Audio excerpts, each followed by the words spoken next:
Good evening and a very warm welcome to Radio and Television Tonga news package for the hour.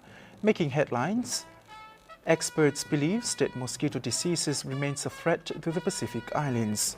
Students of St. Andrew High School features the importance of World Teachers' Day today, Wednesday the 5th of October. And the She-Leads Falealea 2022 has kicked off its orientation week before deliberation.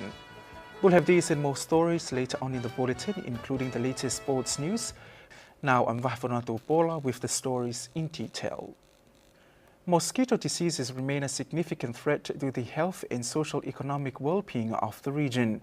The Pacific community is hosting a workshop on the issue in Australia, joined by experts from the region, including Dr. Siaola Mahe from Tonga. Mark Ake with the detail. Dr. Salanieta Saketa says not only is mosquito-borne diseases affecting the region's health, but also the socio-economic well-being of the region. Saketa said the number of outbreaks is rising, with 96 reported in the Pacific region between 2012 and 2021, including 69 dengue outbreaks, 12 Zika viruses, and 15 chikungunya. The laboratory is one of the few facilities in the Southern Hemisphere with the authority to house various exotic, insecticide-resistant mosquitoes that transmit viruses such as dengue fever, Zika virus, chikungunya, and malaria. Participants from Fiji, Samoa, Palau, and Tonga joined the first of the two workshops in which Dr. Siaola Mahe represented Tonga. Head of Mosquito Control Associate, Professor Greg Devine, said the gathering involved lab work, a field trip, and modules on how to identify different mosquito species, test for insecticide resistance, and assess the effectiveness of key control tools such as bed nets. He said that environmental changes caused by climate change, population growth, and increasing travel between countries were all contributing to the spread of mosquito-borne diseases. Diseases such as dengue fever and malaria have been increasing since the start of the international travel in the Pacific after the pandemic. The workshop coordinator, Dr. Tanya Russell, said inter-island transmission can be as simple as one infected person spreading the disease to the local mosquito population. She says another dangerous issue in the region was the spread of insecticide-resistant mosquitoes, as insecticide heightened the spread. Russell says resistance can be a real problem because to control dengue and malaria, the most effective tool is to use insecticides to kill the mosquitoes, so the Pacific really needs to improve the way that this is done, because it's the most cost-effective tool at the moment. This year marks the 28th anniversary of the World Teachers' Day, with the theme of transformation of education begins with teachers.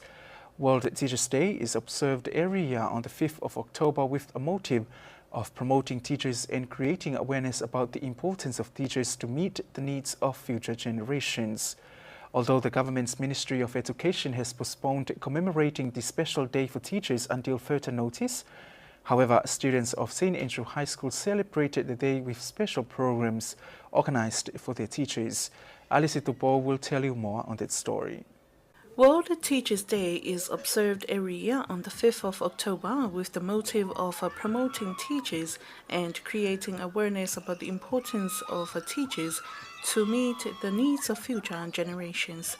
Although the government's Ministry of Education has postponed commemorating the special day for teachers until further notice, however, students of St. Andrew's High School celebrated the day with special programs organized for their teachers.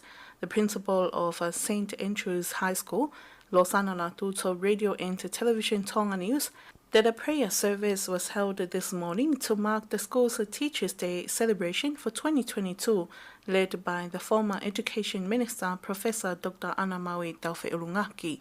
Following this morning's prayer service, a Heilala tree planting program was also observed to mark one of the school virtues of truth. Also part of today's organized programs by students was a float parade at the Tawha'aha Road from St. Andrew's High School to Nuku'alofa, featuring every class and their form teachers, and was concluded by an entertainment this afternoon at the school compound. The service of teachers and their contribution to education is acknowledged on World Teachers' Day, which is also an opportunity to consider the challenges that teachers face. This day is an occasion to resolve issues regarding the teaching profession and to recognize the rights and responsibilities of the teachers. The day is celebrated today in approximately 100 nations around the globe. During this day, programs are organized in schools and colleges in respect of their teachers. However, St. Andrew's High School is an Anglican church school with 29 staffs consisting of 24 teaching staff and 5 ancillary staff. Reporting for Radio and Television Tonga News, I'm Alice Tupo.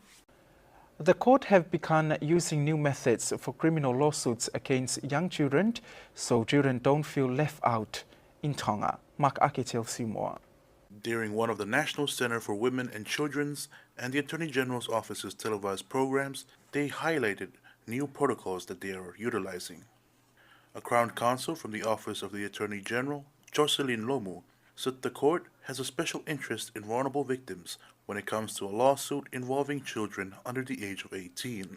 It is also very important that stakeholders must reach out together to help the criminal cases involving young children.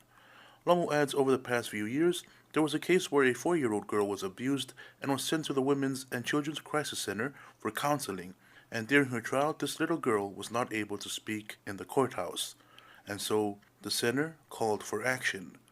One of the National Center for Women and Children's goals is to help women and children encourage peace and security so they can live in a healthy and necessary space. Lomu adds young children under 18 have their own rights when they are under police custody. Children under the age of 18 have a chance in court to use their age to reduce their punishment. The Chief Clerk of Parliament reminded the participants of the She Leads Whalealea 2022 that leaders, whether at home, church or in the community, they must put the welfare of others first than their own personal interest. This was highlighted by Gloria Boleo during the orientation program yesterday. Alice Tupo takes up that story. Gloria Boleo made the comment when she re-emphasized His late Majesty King Siausitupo I closing remarks of the Legislative Assembly's sitting in 1885. In his late Majesty King Siausitupo I address 137 years ago, he said, "As a citizen of Tonga, one's calling from God is to do all you can for Tonga and always put Tonga's welfare at the forefront of your duties." Boleo emphasized that although His late Majesty's royal address was in 1885, this is quite relevant to leadership in modern democracy nowadays. She told the She Leads Whalealea participants that late King George Tupo I was a great leader who dedicated Tonga's land and people to God, had the quality of a great leader who put his country's welfare first and foremost. Boleo also conducted that if young participants aspire to become leaders, they should all put their own agendas behind and focus on the overall good of the country, and that they must be accountable for every decision they make. She Leads Whalealea 2022 is an initiative on its 5th year running aimed to empower young women who are passionate about politics and leadership. In partnership with the Take the Lead Tonga, the Office of the Legislative Assembly of Tonga will host the She Leads Whalealea 2022 program, which will be officially launched next Tuesday on October the 11th. This is to coincide with the International Day of the Girl. However, She Leads Whalealea participants also learned about the roles and functions of Parliament and also the parliamentary procedures. Reporting for Radio and Television Tonga News, I'm Alice Tupo. Tonga police have received information confirming that scammers are demanding cash payments from Tongan and instructing them to pick up parcels at locations such as the airport and postage delivery offices. As such, police are warning the public that these messages are fake. Police advises those who receive online messages instructing them to send money overseas or deposit money into a bank account belonging to someone whom they don't know to refrain from completing any such transactions, as they are scams. Police are reinforcing its scam warnings in the past months due to the recent reports of online scammers demanding cash from Tongan citizens. Tonga Police also reminds the public to be more cautious when using the interest of the internet, as there are a number of scammers who post fake messages online. The last volcanic activity at the Home Reef volcano in the last 24 hours is ongoing, with a total of 15 volcanic eruptions compared to 16 eruptions in the prior 24 hours. Therefore, a total of 31 volcanic eruptions altogether. Alice Tupo takes up that story. Volcano activity is progressive, with the last eruption recorded at 26 minutes past 6 a.m. this morning. The eruptions were dominantly steam, with no volcanic ash detected in the last 24 hours. This is the 25th day of the Home Reef effusive lava flow eruption since Saturday the 10th of September 2022. The island is of 20 minutes to 11 a.m. on Wednesday morning. 28th of September was measured 268 meters north-south and 283 meters east-west, with an approximate total surface area of 15 acres and an estimated height of 15 to 18 meters above sea level. The island has steep headlands on the eastern half and smoother slope on the western half. Volcanic plume dispersed from the island has decreased and thinned within 1 kilometer of the island, as captured by SkyCat's satellite on the 29th of September 2022. The volcano activity poses low risk to the Vava'o and Hapai communities. All mariners are advised to sail beyond 4 kilometers from Home Reef until further notice. Home Reef is located 25 kilometers southwest of Late Island, 22 kilometers northeast of Lateiki, and 75 kilometers northwest of Maungaone Island, at latitude of 18.992 degrees south and longitude of 174.775 degrees west. Monitoring of the eruption is ongoing, with daily notices issued on the status of the eruption. Reporting for Radio and Television Tonga News, I'm Alice Tupo. Sports is up next with Mark Ake, proudly sponsored by Pacific Timber in Hardware.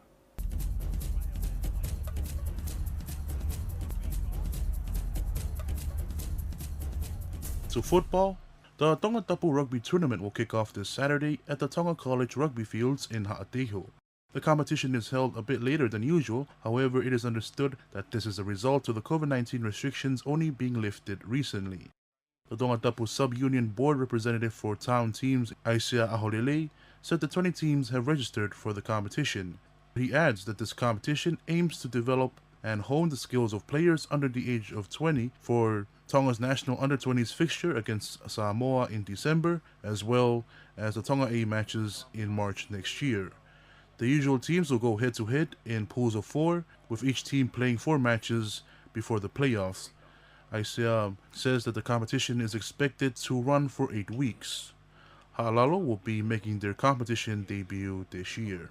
Aholele also added that the borders reopening is a good opportunity for players to compete overseas and showcase their skills and talents. The Kolomatua Eagles are the current reigning champions of the tournament. To football, Nigerian football legend and former Portsmouth striker Yakumbu Ayagbani is back in Tonga, this time to promote the launch of FIFA's Football for School program. Tonga has been chosen as the first country in the Pacific to carry out this program, which is aimed at primary school children. During a press conference at the Tonga Football Association office in Rototonga this morning, a representative from FIFA, Antonio Wenano Sanchez, said that the aim is to teach football hand in hand with important life lessons such as respect, teamwork, communication, fair play, and other virtues. Ayagbani said it feels good to be back in his second home and that it is important that football is taught at a young age to ensure better understanding of the sport. Meanwhile, the president of the Tonga Football Association, Lord Ve'ehala, said that they are planning to have the association's facilities and buildings serve a secondary role of being utilized as evacuation and refuge centers during times of natural disasters. This comes after the association signed a Memorandum of Understanding with the Pacific Forum Leaders Secretariat back in April in regards to climate change. Lord Vehala said that in the past few years, the association has been used by people to evacuate or seek refuge during disasters, so they plan to continue to act as a center. Tonga Football Association's buildings have been designed to withstand cyclones up to Category 5 as well as heavy earthquakes. Beds, sleeping bags, and other items are prepared for times of emergencies at the association's office. However, the Football for School program is ongoing.